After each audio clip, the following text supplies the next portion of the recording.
हस्बुनल्लाहु व निअमल वकील निअमल मौला व निअमन नसीर माशाअल्लाह ला हौला वला कुव्वता इल्ला बिल्लाहिल अलिय्यिल अज़ीम अऊज़ु बिल्लाहि मिनश शैतानिर रजीम बिस्मिल्लाहिर रहमानिर रहीम अल्हम्दुलिल्लाहि रब्बिल आलमीन अस्सलातु वस्सलामु अला सय्यिदिना व नबिय्यिना व तबीब क़ुलूबिना व शफ़ीइ ज़ुनूबिना अबी ज़हरा मुहम्मदुल मुस्तफ़ा व अला अहलि बैति सय्यबीन साहिरीन अल मासूमीन ला सियमा इमामुल मुंतज़र वल हुज्जतुस सानिया शारूही वरवाहुल आलमीन लतुरा बिमक़दमिहिल फ़िदा अम्मा बादु फ़क़द क़ाल अल्लाहु तबारक व तआला फ़ी कलामिल मजीद मा खलक़तुल जिन्ना वल इंसा इल्ला लियअबुदून। अल्लाह अपने कलाम में बयान में फरमाता है, मैंने जिन्नों और इंसानों को नहीं खल्क़ किया मगर इसलिए कि मेरी इबादत करें। खाना पीना सोना यह हमारी ज़रूरत है।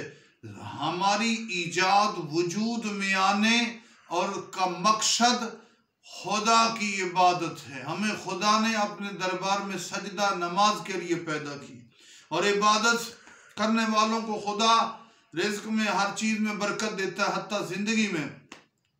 देखे ना, नजसुलैन जानवर वगैरह कुत्ता वगैरह 15 साल जिंदा रहते हैं, इससे ज्यादा बरकत फिर हलाल जानवरों में है। ऊंट वगैरह हाथी लंबी जिंदगी गुजारते हैं।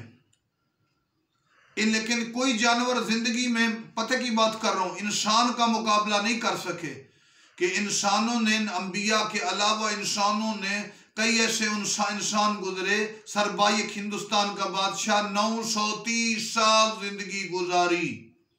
आम बादशाह नबी अंबिया औलिया की बात नहीं कर, 930 साल।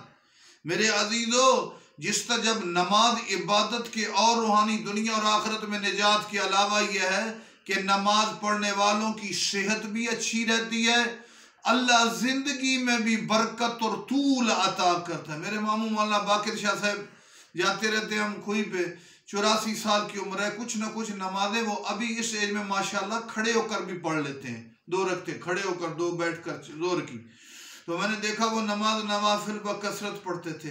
नमाज इबादत रूहानी फवायद के अलावा इंसान को लंबी जिंदगी में भी एक बहुत बड़ा जुज़ और असर है। नमाज इंसान की जिंदगी भी बढ़ाती है, सेहत को भी ठीक रखती है। मालिक जुल जलाल हमें नमाज पढ़ने जिक्र करने की तौफीक अता फरमाए। वस्सलामु अलैकुम।